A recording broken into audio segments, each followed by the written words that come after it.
Ayiwa kunnafoni sentenu an bɛ taa o kɛnɛ kan o siratigɛ la an bɛ taa ayiwa Brésil jamana kɔnɔna la COP 30 o bɛ fara ɲɔgɔn kan ba fɔ fara ɲɔgɔn kan min ni a bɛ kɛ diɲɛ jamanaw fɛ jamana dɔw fɛ a laɲini min ye o de ye ka se ka ɲɔgɔn kunnafoni ani ka fɛɛrɛw ni dabaliyaw boloda waati yɛlɛma a kɔlɔlɔw olu bɛ se ka kunbɛn cogo min na jamanaw fɛ awa o sigiba min bɛ kɛ awa ɲinanta o b'a la ka kɛ Brésil jamana kɔnɔna la kɛrɛnkɛrɛnnenya ka marabolo min bɛ yen n'o bɛ wele ko Belém i ka dɔn fara ɲɔgɔn kan bɛ yen a kɛnɛ kan Mali jɔyɔrɔ fan bɛɛ a ka minisiri fɛ minisiri min ɲɛsin bɛ a ka awa sigida lakanani mɔ i ka dɔn ni o ye ani bɛnsɛnya ni o ye Dumuya Mariam Tangara ye ale bɛ COP 30 a kɛnɛ kan i ka dɔn k'a fɔ a ye Mali jɔyɔrɔ fa nin kɛnɛ in kɔnɔna la i ka dɔn Mali bɛ baaraba minnu na a da sera a caman mɔ baara minnu kan ka kɛ a da sera a caman mɔ nka min ye minisiri ye ni o ye Mariam Tangara ye minisiri min n'o ye environnement ni assainissement ye i ka dɔn ni ale yɛrɛ sera Brésil jamana kɔnɔna la awa nin kɛnɛ in kan baaraw daminɛla o kuma minisiriw bɛ ɲɔgɔn ye jamana minisiriw bɛ sigi ka ɲɔgɔn ye ni ka ɲɛfɔli kɛ aw ka hakili jagabɔ kɛ ni ka hakili falen k'o fana kɛ o kɛnɛ kan ntɛnɛn don ni o bɛnna novembre kalo tile 17 ma san 2025 Mali minisiri in tun bɛ o kɛnɛ kɔnɔna la wa a ye kɔrɔfɔ ta a kɛlen ka kɔrɔfɔ ta i ka dɔn k'a fɔ awa a ye kɔrɔfɔ nafamabaw caman fɔ a ka kɔrɔfɔw kɔnɔna la minnu ni olu kɔni taara bala kosɛbɛ awa nabaw fɛ ni a lamɛnna ni tulo majɔlen ye i ka dɔn k'a fɔ a ka kɔrɔfɔw kɔnɔna la a ye baaraw daminɛ ni foli ni tanu ye foli min ni o ye anw ka tabiya fɔlɔ ye yanni ka don maaw kan ani sɔgɔma wala ani wula wala ani su Mali tabiya y'o ye o kuma a ye foli kɛ ka ɲɛsin Brésil a jamanaw mɔ a jamana yɛrɛ mɔ a n'a jamanadenw bɛɛ lajɛlen mɔ i ka dɔn tɛgɛni bolomɔ min bɛ anw ni Brésil cɛ badenya min bɛ anw ni Brésil jamanadenw ni ɲɔgɔn cɛ Mali jamana ko don i ka dɔn o foli o kɛra Mali gouvernement tɔgɔ la Mali jamana ɲɛmaa tɔgɔ la général d'armée Assimi Goïta i ka dɔn k'a fɔ foli kɛra i ka dɔn Brésil maaw la olu mun ye maaw bisimilabaa ye o kuma awa o foliw kɔfɛ min ye hakilinaw ye olu dira jamana in bɛ wulikajɔ minnu na bibi na jango an kɛn bɛ k'an tɛgɛ di ɲɔgɔn ma jamana saba ninnu kɔnɔna la confédération AES kɔnɔna la o baara belebelebaw i ka dɔn olu fɔra a y'a jira k'a fɔ a nan bɛ kɛnɛ in kan Mali jamana tɔgɔ la nka a nan bɛ kɛnɛ in kan fɛnɛ confédération des états du Sahel n'o ye AES ye a bɛɛ lajɛlen tɔgɔ la i n'a fɔ aw yɛrɛ b'a kalama cogo min na AES jamanaw fara mɛ ɲɔgɔn kan k'u kumakanw kɛ kelen ye diɲɛ bundakun kan o de ye okumu kɔnɔna la i b'a ye k'a fɔ fara ɲɔgɔn kan fɛn o fɛn bɛ kɛ diɲɛ bundakun kan ni diɲɛ jamanaw bɛ ɲɔgɔn sɔrɔ a kɛnɛ kan AES jamanaw bɛ kɛ komi cɛ kelendenw u bɛ kɛ i n'a fɔ jamana kelen ni ka kumakan kelen bɔ o de ye okumu kɔnɔna la min ye an ka minisiri ye a ye o perepere latigɛ k'a fɔ a bɛ Mali tɔgɔ la nka a bɛ AES bɛɛ lajɛlen fana tɔgɔ la a bɛ kuma ninnu bɛɛ lajɛlen kan AES min ni a kɛn bɛ ka a cɛsiri banmanci wale tigilamaw kɛlɛli la kosɛbɛ ka fara o kan fɛn min ye waati yɛlɛma ayiwa o kɔlɔlɔw olu kunbɛndi ye jamana ninnu kɔnɔna la anw ka jamana ɲɛmaw u kɛn bɛ k'o kɛ u cɛsirijala ye i ka dɔn k'a fɔ min ye an ka nin minisiri ye a da sera waati yɛlɛma a kɔlɔlɔw mɔ minnu ni olu kɔni bɛ se ka dankari anw na n'o kɛn bɛ ka anw sɛgɛn nin waati in na Mali jamana kɔnɔna la kɛrɛnkɛrɛnnenya la waati yɛlɛma a kɔlɔlɔ minnu ni awa Mariam Tangara minisiri Mariam Tangara n'a da sera olu mɔ olu dɔw bɛ tali kɛ diya la sanji nata ti labɔli kɛ ka fara o kan kuma dɔw la sanji bɛ bali ka caya ten wala san min tina o ji dɔ de bɛ kɛ n'o ye inondation ye o ji ka tiɲɛni o de bɛ kɛ kuma dɔw la mani fɛnɛ fiɲɛ kolonji o bɛ dan tɛmɛ i ka dɔn fiɲɛ min ni o kɔlɔlɔ dan tɛ ka fara o kan fɛn min ye waati yɛlɛmaw yɛrɛ ye kuma dɔw la aw sigilen ko nin ye funtɛni waati o bɛ kɛ nɛnɛ waati ye aw sigilen ko nin ye nɛnɛ waati o bɛ kɛ funtɛni waati ye ninnu bɛɛ lajɛlen de ye waati yɛlɛma kɔlɔlɔw ye ewa kado nga fo dumuya Mariam Tangara a da sera minnu mo Brésil jamana kɔnɔna la COP30 sigiba in senfɛ i ka dɔn k'a fɔ a ka kɔrɔfɔw kɔnɔna la a y'a jira k'a fɔ fura bɛ nin bɛɛ lajɛlen na ni jamanaw ye u bolo di ɲɔgɔn ma i ka dɔn ni ka u ɲɛsin u ka layidukanw timɛli o ma fura bɛ se ka sɔrɔ a bɛɛ lajɛlen na min ye minisiri ye a ka kɔrɔfɔw kɔnɔna la a y'a jira k'a fɔ anw kɔni ka jamana kɔnɔ anw ka jamana ɲɛmaaw siginden k'u bolo da u sen kan olu bɛ baara la walasa waati yɛlɛma kɔlɔlɔ minnu ni a da sera olu ma ta i ka dɔn olu bɛ se ka kɛ fɛn furakɛtaw ye cogo min na olu bɛ se ka bɔ malidenw kan cogo min o doni bɛ se ka bɔ anw kan cogo min ko jamana ɲɛmaaw kɔni bɛ baarabaw la o kɔnɔna la ko n'i y'a ta k'a lajɛ fɛn min ye jamana ɲɛmaaw ye u kɛn bɛ ka u ɲɛda fili ka se san 2063 ma 2063 yan'o cɛ baara caman de bolodalen don anw ka jamana kɔnɔna la min bɛna kɛ sababu ye i ka dɔn k'anw ka jamana yɛrɛ k'a bɔ nɔgɔ la anw ka jamana ka a bila ɲɛta sira kan ɲɛta kuntalajan i ka dɔn k'a fɔ ni o baaraw jateminɛw daminɛna kabi san 2023 san 2033 ayiwa o baaraw olu siratigɛ la min ye waati yɛlɛma kɛlɛli ye n'o ye changement climatique a kɔlɔlɔw kɛlɛli ye i ka dɔn k'a fɔ a bɛɛ lajɛlen bɛ olu la barisabula o laɲiniba ye jamanadenw bɛ se ka lafiya cogo min na tɔɔrɔw bɛ se ka bɔ u kan cogo min na o kuma o tɔɔrɔw la waati yɛlɛma tɔɔrɔw bɛ o la n badenw i ka dɔn k'a fɔ a y'a jira k'a fɔ ko Mali jamana ka fara o baaraw kan a kɛn bɛ ka jateminɛ kɛ k'a ye k'a fɔ sisikulu min bɔ o de bɛ an ka ala bɛn ka dali kɛ cogo min o de bɛ tiɲɛni kɛ o la kosɛbɛ kosɛbɛ o kuma jamana ɲɛmaa Asimi Goyita n'a baara ɲɔgɔnw u ye hakilijagabɔ kɛ k'a dɔn k'a fɔ an ka dɔ bɔ sisikuluko la an ka couche d'ozone tiɲɛni an ka se ka dɔ bɔ o la o de nana ni miirina y'u fɛ u ye centrale solaire photovoltaïque k'olu baaraw daminɛ an bɛ don min na i ko bi ka kuranko ka kuran di ka sɔrɔ sisikulu ma bɔ ka kuran di ka sɔrɔ taji ma kɛ a la k'a fɔ ko taji ka kɛ groupe dɔ kɔnɔ o ka sisikulu bɔ Asimi a n'a ka baara ɲɔgɔnw u kɛn bɛ k'u disi da o baara 4 ɲɔgɔnko la centrale 4 olu bɛ senna i ka dɔn minnu ni a tɔ ye panko kelen ni ɲɛwawa ye ni ala sɔnna ma n'olu ɲɛnabɔra o bɛ kɛ sababu ye waati yɛlɛma an ka se ka a kunbɛn an ka jamana kɔnɔna la yan nɔ an ka dɔ bɔ fɛnw na waliyaw la waliya minnu n'olu bɛ kɛ sababu ye ka waati yɛlɛma ka kɔlɔlɔ lase an ma ka fara o kan fɛn min ye ligne de transport ye ani distribution d'électricité ye n'o ye ka se ka courant minnu ni u bɛ alimenter ni an ka ji ye an ka babolow ye ka olu sama ka na n'o ye ka sɔrɔ a ma kɛ an ka sigida tiɲɛni waliyawlu ye i ka dɔn o baaraw fana bɛ senna kilomɛtiri caman o fana baaraw bɛ senna an ka jamana ɲɛmaaw fɛ nin bɛɛ lajɛlen laɲini ye min ye o de ye waati yɛlɛma anw kana kɛ a donsow ye i ka dɔn ala ye fiɲɛ min di anw ma ni o bɛ kɛ sababu ye ka anw ka sigi ja anw bolo ni o b'a la ka tiɲɛ bi diɲɛ disibaw fɛ diɲɛ setigibaw fɛ anw kana fara olu kan o walejugu la an n'an ka fantanya bɛɛ an ka se ka kɛ maaw ye maa minnu bɛ diɲɛ lakana ani maa minnu bɛ diɲɛ yɛrɛ i k'a dɔn a fiɲɛ ɲuman ni a waatiw bato walasa waati yɛlɛma an kana o jagoya ni ka sɔrɔ ka o kɔlɔlɔw kɛ an yɛrɛ kan ka o kɔlɔlɔ lase maa wɛrɛw ma o kuma ka fara o bɛɛ lajɛlen kan a da sera Asimi Goyita a ye a ka nafolo min bɛ bila a ka bolo kan ni an b'a fɔ o ma fond de souveraineté k'a fɔ ni nafolo in bɛ a ka bolo kan ale bɛ se ka a lajɛ ni k'a don daw fɛ hakilitigiya yɛrɛ kɔnɔna la fond de souveraineté kɔrɔ de y'o ye Asimi Goyita a y'o nafolo caman ta ni ka o kɛ ka dugudenw dɛmɛ ka forager soni ka di dugudenw ma n'o ye ji sanuman ye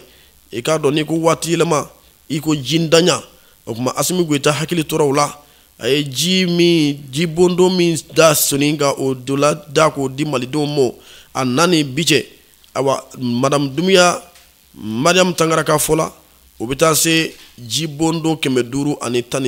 ɲɔgɔnko ma Asimi Goyita a ye nin bɛɛ lajɛlen nafolo bɔ a ka fond de souveraineté la hakilitigiya yɛrɛ la malidenw bɛ se ka lafiya cogo min e k'a dɔn o hukumu kɔnɔna la minisiri da sera o ma a ka nin sigi in senfɛ Brésil kɔnɔna la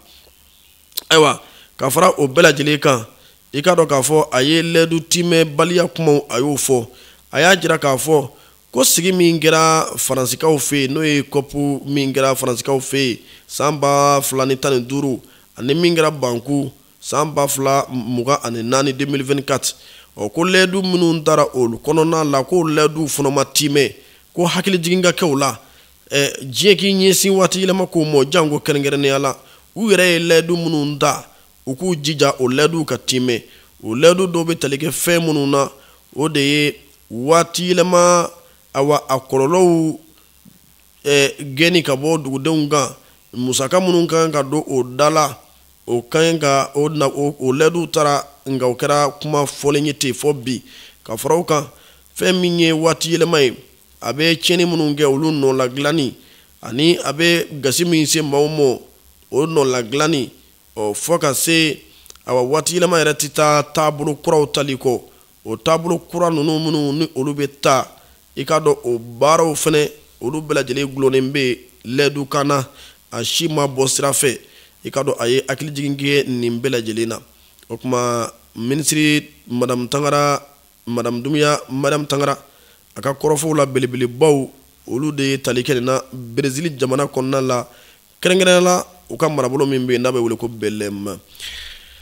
o kɔfɛ an bɛ taa ni kunnafoni ye sira wɛrɛ kan min ye ayiwa kunnafonidilaw ka kɔlɔsikɛ cakɛda min bɛ yen n'an b'a fɔ o ma ko haki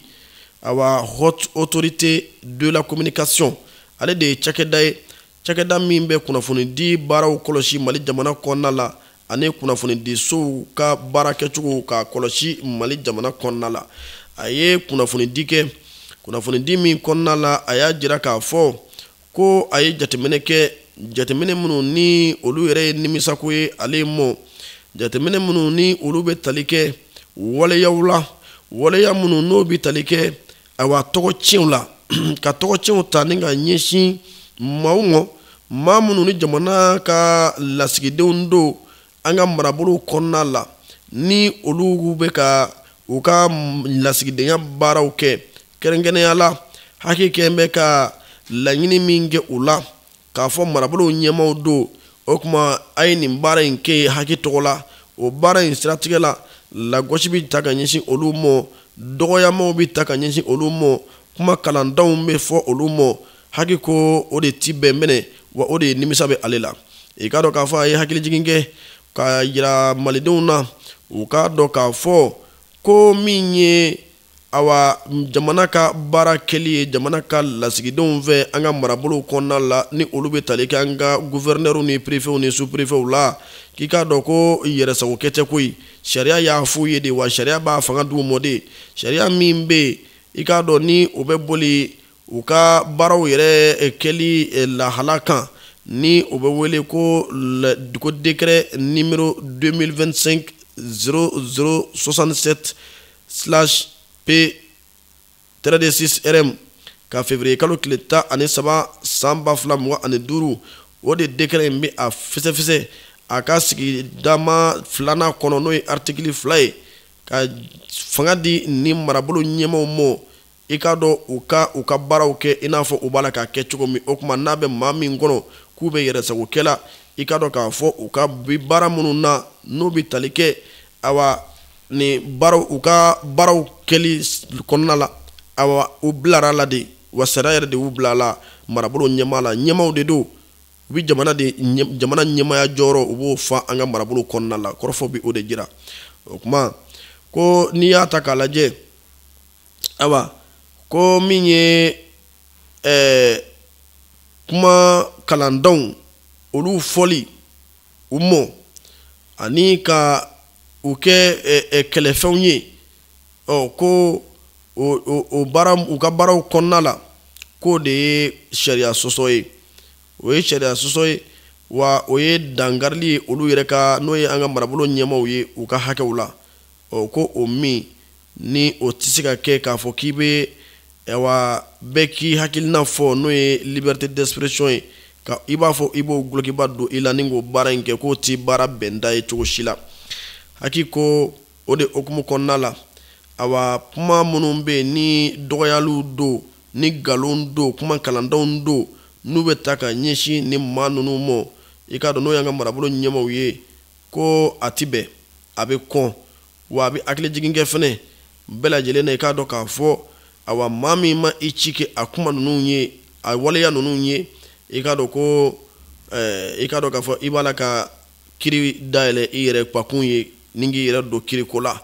awa ni o wale ya nunu ye wale ya munu ni sharia barawte ikado ka nyesanga marabolo nyemaw mo okuma Gawusu Kulibali mi akeki nyamaye ale kuna funi mbolono bla amba besiki ka fo family nyuma obe soro korofo ina okofe ambeta ministre de la justice Mamadou Kasoge ameta ale fafe ikado aye kuna funi dige malidew mo ka jira ka fo chedenda obolo daledo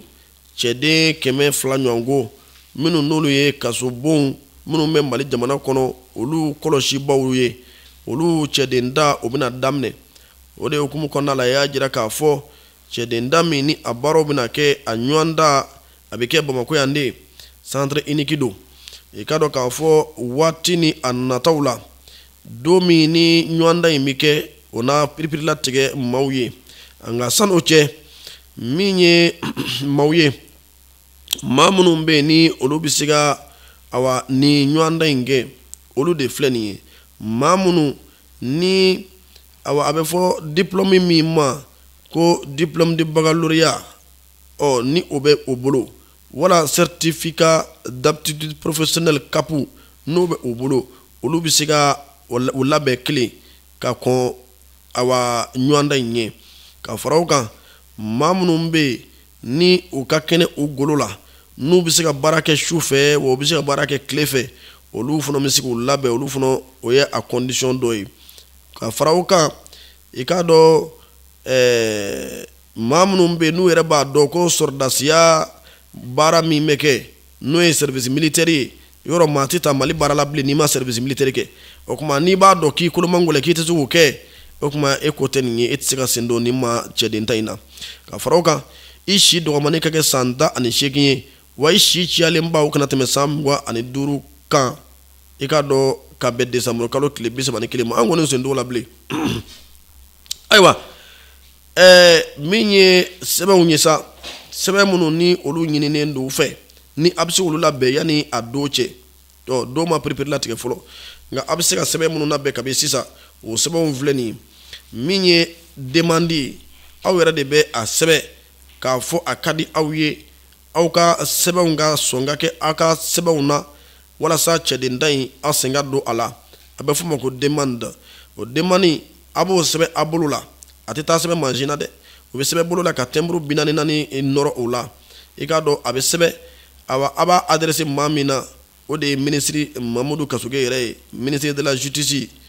et des droits de l'homme garde des sceaux abe adresse o de la yoro burama anjama me antesi hali demande sebe na diplôme bi kala bi ga diplôme soro ka ba me na fara ko demande sebe nga ali demande sebe no antesi o kofe minye wulo zebe o copie o kelenga yika sebona wala yika jugement supplétif o kofe minye casier judiciaire awa o kaki bulu o ni bita kura gla o kan ngana ko redo bi bulu mi ndate me kalo sabaka o fonon gan o kofe mi nationalité kambale de yan sabatili sebe o kake ibulu ka fara o kan certificat de bonne vie et mœurs o kaki ibulu ka fara o kan visite et contre visite no e kenya sebe o kaki ibulu o kofe mi certificat conforme de l'aptitude requis o fonanga ki ibulu ka fara o kan minye ka carte d'identité wala ka carte nina wala ka fichier individuel fichier description individuelle wala carte d'identité biométrique wala carte nina mana kan fon fe olu do la kele wala passeport yere fene passeport mi ndati maba o copie légalisé le o be bla dossier la dossier la basa o de autorisation écrite et dûment signée délivrée par l'autorité hiérarchique compétente pour les fonctionnaires stagiaires et les agents de l'État. Mamunumbe n'olu be foroba cala n'olu b'a fɛ k'u sen don ɲɔgɔndan in na o kuma olu kan ka yamaruya sɔrɔ ka bɔ u ka ɲɛmaaw fan fɛ k'a fɔ u yamaruyalen don u sen ka don nin ɲɔgɔndan in na o kuma min kɔni ye a sɛbɛnw ye sa n'o ye dosiw ye olu bɛɛ lajɛlen bɛ fara ɲɔgɔn kan ni ka taa déposer yɔrɔ min nɔ o de ye Banangabugu ye direction nationale de l'administration de la justice min bɛ Banangabugukaw fɛ yen a bɛ nin bɛɛ lajɛlen ɲini ni ka taa bila olu fɛ yen ni i tɛ se k'o kɛ site adresse b'u bolo i k'a dɔn site adresse min ni i bɛ se ka awa don o kɔnɔ ni k'i ka dossier ka o sigane ni k'o bila o kan yanni novembre kalo tile 24 a bɛ daminɛ o la k'a kunjɛ décembre kalo tile 30 n k'a fɔ décembre kalo tile 23 k'a kunjɛ o la n'o banna dossier déposé o y'o fana bannen ye famille ko ɲuman an b'o ɲini bɛɛ lajɛlen fɛ bɛɛ lajɛlen k'o faamu nin cɛden ta in na maa 200 olu de tatɔ don ni Ala sɔnna ma Burama an bɛ taa ɲɛ halisa ni kunnafoni ye min ye an ka jamanaden dɔ ye ni o ye an balima ye Isa Kawojim ale min ni politiki maa don nka dinɛma don ka kɔn politiki maaya ɲɛ Isa Kawojim min ni a jɔyɔrɔ bonyana kosɛbɛ Mali ka ɲɛda kura tali la ni o bɛ président kɔrɔ Ibrahim Boubacar Keita Ala ma hinɛ n'a la a ka fanga bili Isa Kawojim min ni ani maliden caman u jɔyɔrɔ bonyana o la kosɛbɛ ale tun bɛ awa gɛlɛya kɔnɔ gɛlɛya min n'o ye kaso gɛlɛya ye nka i ka dɔn k'a fɔ fiɲɛbɔda dira a ma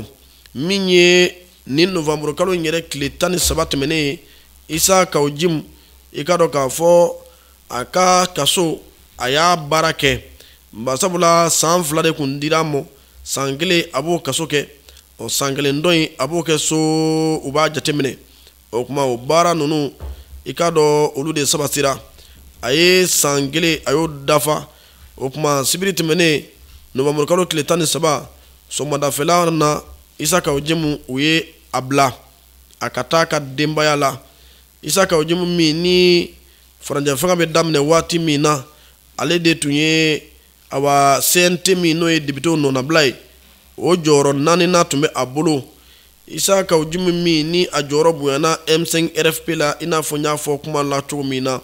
o kɛnɛ kan fɛn min ye Imam Mahmoud Diko an ka cɛkɔrɔba min dagan bɛ Algérie nin waati laban ninnu na i k'a dɔn o tɔgɔla tɔ min bɛ yen wala o bonya bɛ tɔ min nɔ i k'a dɔn coordination des mouvements associations et sympathies sans sémancie de l'Imam Mahmoud Diko i k'a dɔn o tɔgɔla a jɔyɔrɔ bonyana M5 RFP ka kɛlɛ la ayiwa o Isa Kawojim jalakili tun taara a kan k'a jira k'a fɔ a ye kɔrɔfɔkan dɔw de fɔ an ka jabaranin so dɔ la ni o ye Joliba TV ye k'a jira k'a fɔ ko coup d'état kuma dɔ kun fɔra Burkina jamana ɲɛmaaw fɛ a y'o kɔrɔfɔkan in nkalontigiya ka olu kɛ maaw ye maa minnu n'u b'a la ka jamanadenw kunkolo minnu ka fini biri jamanadenw hakili la a ka kɔrɔfɔ tun bɛ tali kɛ o de la a waati o kuma kɔrɔfɔ in a ma bɛn cogo si la Mali ɲɛmaaw ma Mali ɲɛmaaw ko o ti bɛn olu ti sɔn jamana wɛrɛ ɲɛmaa ka dɔgɔya Mali jamana kɔnɔ o kuma Isa Kawojim u y'a wele bɔgɔ jeninen kan a ka kiiri kɛra ni ka san 2 di a ma san 2 dili a ma u ye san 1 kɛ juru ye a la san 1 a filɛ k'o de kunjɛ k'o kunforita o kuma o fɔra Isa Kawojim ka kaso wɛrɛ kɔ transition in na barisabula waatiw kɛra a ye kɔrɔfɔ dɔw kɛ minnu ni o kɛra sababu ye k'a bɔ CNT yɛrɛ la pewu ka tila k'a kiri a kirilen i k'a dɔn u ye san 6 di a ma ka san 6 kaso di a ma o la nka u y'o juru don a la o kɛra san 2021 waatiw la o kuma Isa Kawojim kɔni bilara a taara a ka so an bɛ don min na i ko bi a b'a ka so nka Isa Kawojim kɔni a bɔra an ye photo minnu ye ni Isa Kawojim photo kun don n'a kun b'a ka denbaya dɔw cɛla a ka maa dɔw cɛla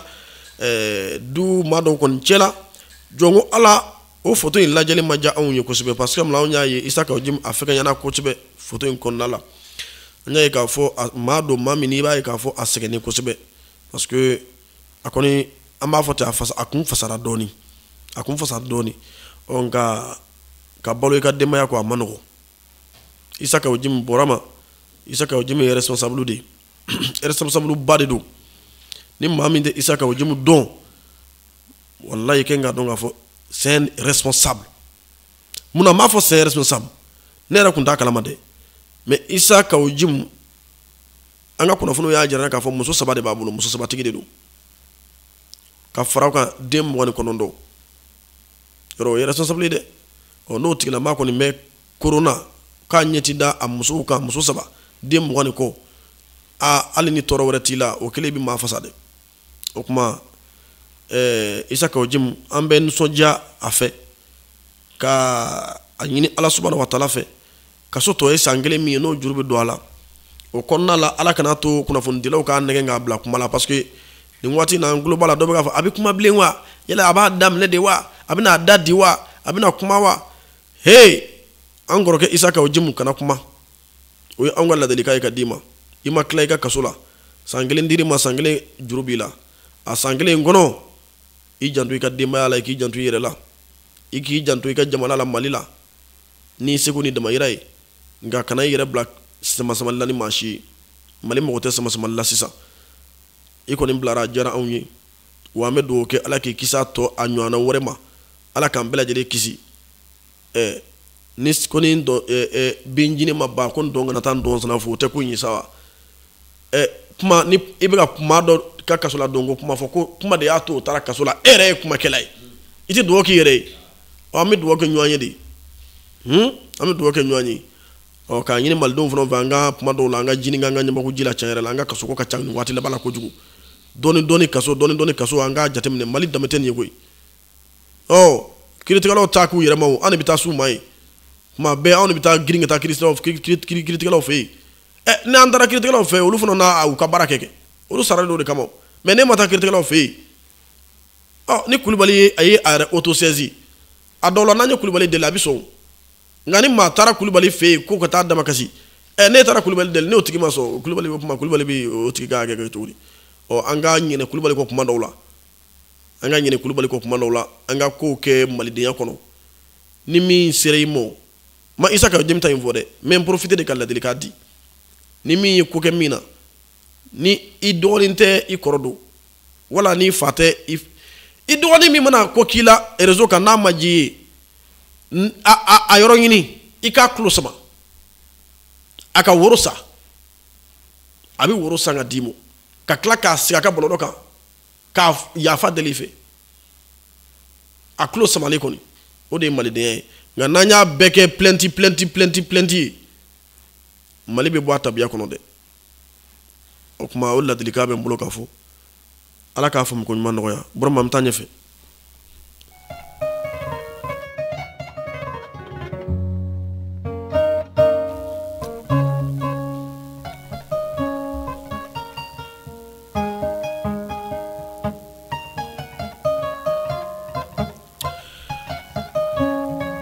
ayiwa halisa an bɛ to kunnafoni kɔnɔna la min ye an ka minisiri min ɲɛsinnen don an ka sɛnɛko ma ni o ye Daniel Simeon Kelema ye i k'a dɔn sigi min ni o bɛ tali kɛ awa UEMOA Union économique et monétaire ouest africaine ni o ye anw ka musakako ɲɛnabɔ jɛkulu fara ɲɔgɔn kan jɛkuluba ye farafinna tilefɛ bolo kɔnɔna la o ka bolodi ɲɔgɔnma ci baara dɔ bɛ anw ka Mali jamana kɔnɔ sɛnɛko kan kɛrɛnkɛrɛnnenya la office du Niger kɔnɔna la ka se ka office du Niger ka dugukolo la baara k'a la dilan ka kɛ yɔrɔ la baara ta ye sɛnɛ sabatili okumu kɔnɔna la wa o cakɛ baarada min bɛ olu bolo olu ni ani ɲɔgɔn cɛ yan o ɲɔgɔn ye tako 8 o de kɛra waati ni waati ka fara ɲɔgɔn kan ka jateminɛ kɛ projet min ni a bɛ tali kɛ ikado office du Niger konna la awa adugukolo yoro do la benina ninga do bala ka ke Sénégal yoro sabatilinye o projet min be iye mo bulu anga jamana konna la jekulu min sigimbe o kama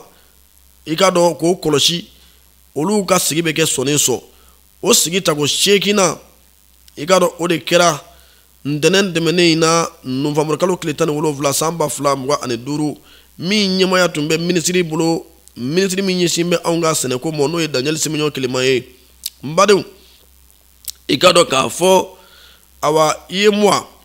ale ni anga jamana be ni ntigadi mulo mo ina Mali dronte iye mwa jamana konna la ni nyongo projet be fambe sene bisika sabati chugo mino Mali ta awa ambe ode la hala kono ni chuina ikado ka fo awa dugulo mimbe ni obala ka bara obita se hectare batani kele ani keme fla ani bishegi ni shegi nyongomo awa olula ibaye ka fo hectare bafla ani keme ni biolum fla ni nani obe turabaka ufe hectare bakonondo ani keme ani tane nani obe kanjuru ka ufe ni mbebe office konnala office Niger konnala nyafa we ka fo la yinite dowore awa dugulo bisika labe jomi ka di Sénégal ma ka sene sabatileke akonnala okuma asigita go sheki na mi ni amba okorfo lata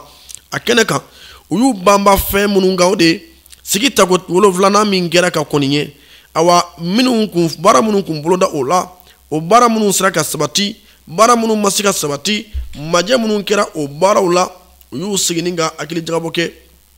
olu de kan eka do bara ina belebele ba abulla ona anyongo de kan ame do ke Mali awa sene jamana do ko alaka asabati bara nye bara nymanyi o kofe ambita awa senti konnala yana nga do senti la folo amita Mahmoud Dafe fe anga sekoni dongo ministry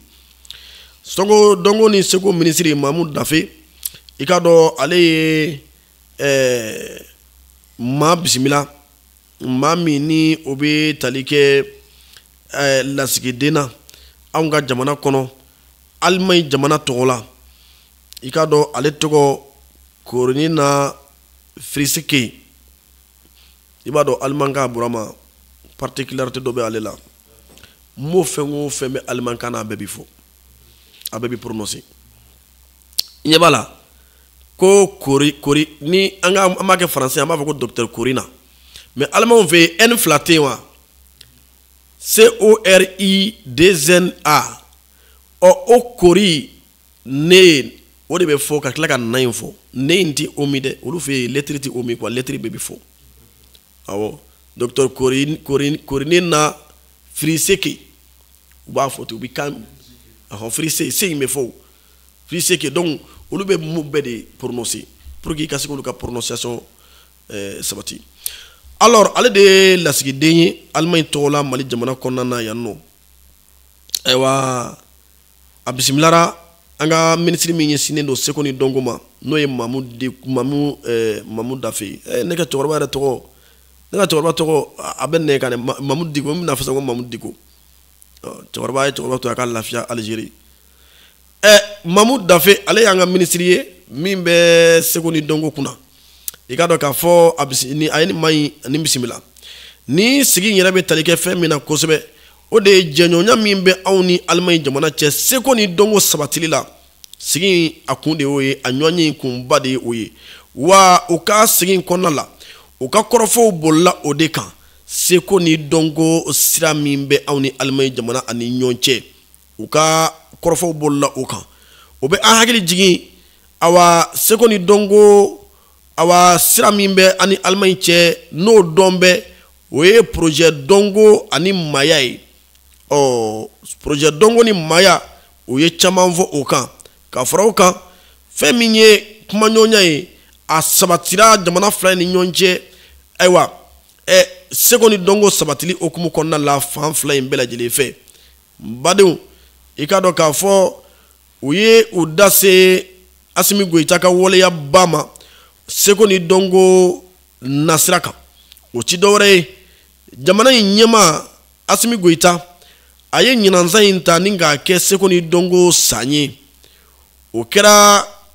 ko belebeleba ye Seko ni Dɔnko matarafaba bɛɛ lajɛlen bolo wa Mamu Dafe ni Allemagne ka lasigiden ka ɲɔgɔn ye senfɛ da sera a mɔ k'a jira k'a fɔ awa fɛn ɲɛnamaba de don min ni jamana ɲɛma y'a kɛ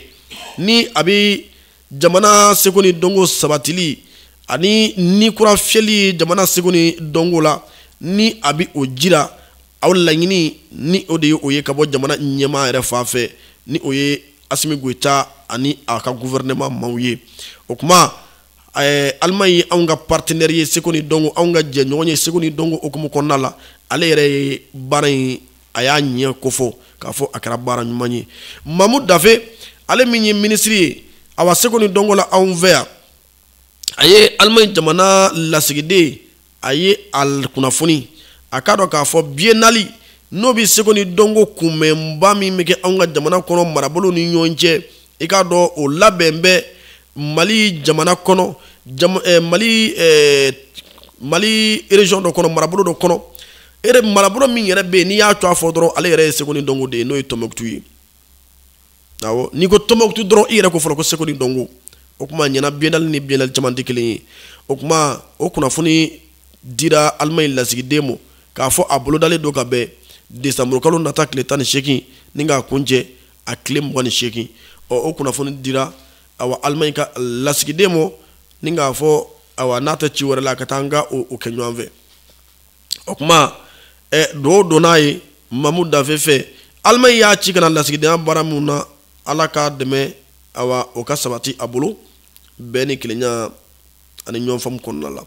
Ala k'a sabati ayiwa o kɔfɛ an bɛ segin an bɛ taa CNT la Maliki Jaw fɛ yen président Maliki Jaw CNT ɲɛmaaba l'homme silencieux an bɛ taa ale fan fɛ Maliki Jaw i k'a dɔn kunu tarata n'o bɛnna novembre kalo tile 18 san 2025 a ye maaw bisimila a ka baara yɔrɔ la maa minnu ni awa lasigidenw don Mali jamana kɔnɔna la ani cakɛlaw don minnu ni olu dɔw ye cakɛlaw ye mun ka ca bɛnnen don anw fɛ yan olu la i k'a dɔn lasigiden min bɛ Royaume-Uni n'o ye Angleterre ye Grande-Bretagne dɔw b'a wele ten o kuma o lasigiden ani ale fana mina Irlande du Nord ale ka lasigidenya baara kɛ anw fɛ yan awa o lasigidenya fila kalifan bɛ ale la i k'a dɔn Mali jamana kɔnɔna la o bisimilara Maliki Jaw fɛ ani Comité international de la Croix-Rouge CICR ale ka maa kura lasigiden kura anw fɛ yan Mali jamana kɔnɔna la yan o fana bisimilara Maliki Jaw fɛ Maliki Jaw ale min ye députéw nɔnabila jɛkulu ɲɛmaa ye n'o ye CNT i k'a dɔn k'a fɔ a ye a ka dayɛlɛ ni maa ninnu ye kunun tarata n badenw i k'a dɔn k'a fɔ fɛn min ye Angleterre ka lasigiden ye awa ani min ni ale bɛ jamana in tɔgɔ hakili jigin jamana in tɔgɔ la sa Irlande du Nord ni jamana ninnu tɛ an ka hakiliw la kosɛbɛ Irlande du Nord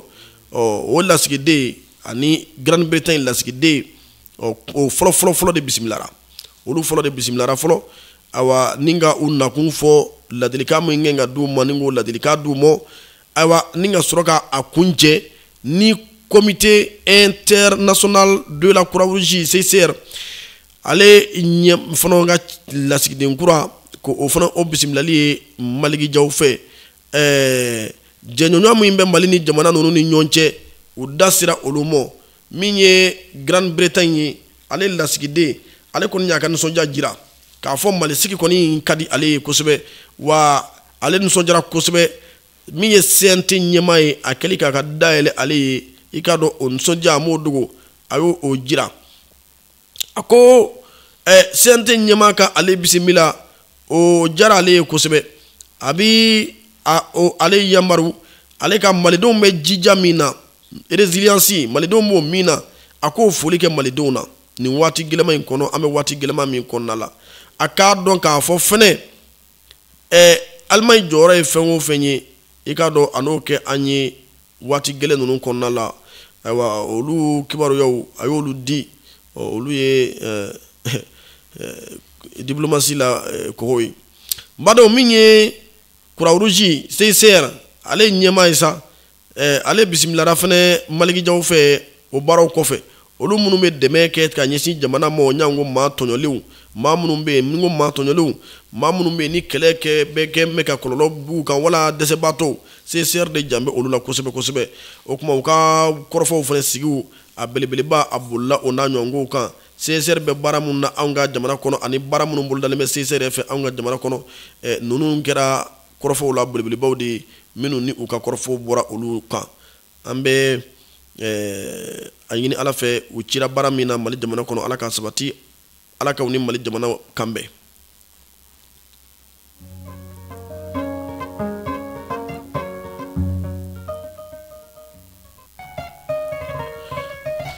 Burama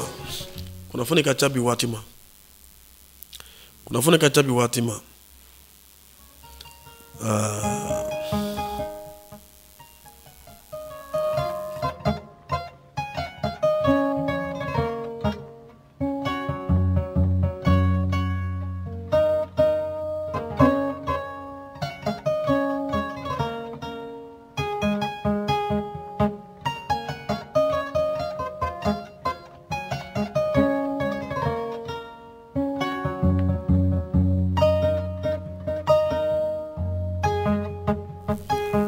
sisan an b'a lajɛ Nations Unies na sigi dɔ kɛra ye kunu novembre kalo tile 18 sigi min ni a kɛnɛ kan AES tɔgɔ la an ka lasigiden min bɛ yen n'o ye Isa Kunfuru ye ale ye AES ka ci lase an b'a lajɛ ka cikɛ in walawala lamɛnbaw ye sigi min ni a kɛra Nations Unies yɛrɛ la ayiwa a kun de ye ka kunnafoni di kɛ Conseil de sécurité des Nations Unies a maaw ma ka kɛɲɛ ni farafina tilefɛbolo bɛnbaliya bɛ lahala min na ye n bɛ se k'a fɔ wala bɛɛ kunnafoni k'olu di a kan u k'a dɔn k'a fɔ ko bɛ lahala minnu na olu sigi in sen kun ye o de ye ani farafina tilefɛbolo jamanaw kɔnɔna la wala farafin jamanaw kɔnɔna la bolodi ɲɔgɔnma bɛ se ka sabati cogo di jamanaw yɛrɛ ni ɲɔgɔn cɛ walasa fɛn min bɛ yen n'o bɛ dankari bɛn na n'o ye terrorisme ye banbanci wale o kɛlɛli o bɛ se ka sabati cogo min farafina tilefɛbolo kɔnɔna la ani saheli fuga jamanaw kɔnɔna la sigi kun ye de ka kunnafoni di kɛ Conseil de sécurité maaw ma nin kan o kuma Isa Kunfuru a ko kuma fɔ daminɛ la Monsieur le Président, Mesdames et Messieurs les membres du Conseil de sécurité, Mesdames et Messieurs, sigi ɲɛma naba cɛman ni musoman Conseil de sécurité maa bɛɛ cɛ ni muso a ko je voudrais commencer par présenter les regrets des ministres des Affaires étrangères de la Confédération des États du Sahel AES en raison de contraintes de calendrier. J'ai donc l'insigne honneur de prononcer cette allocution en leur nom. Ako mbe damine folo ka nimisa jira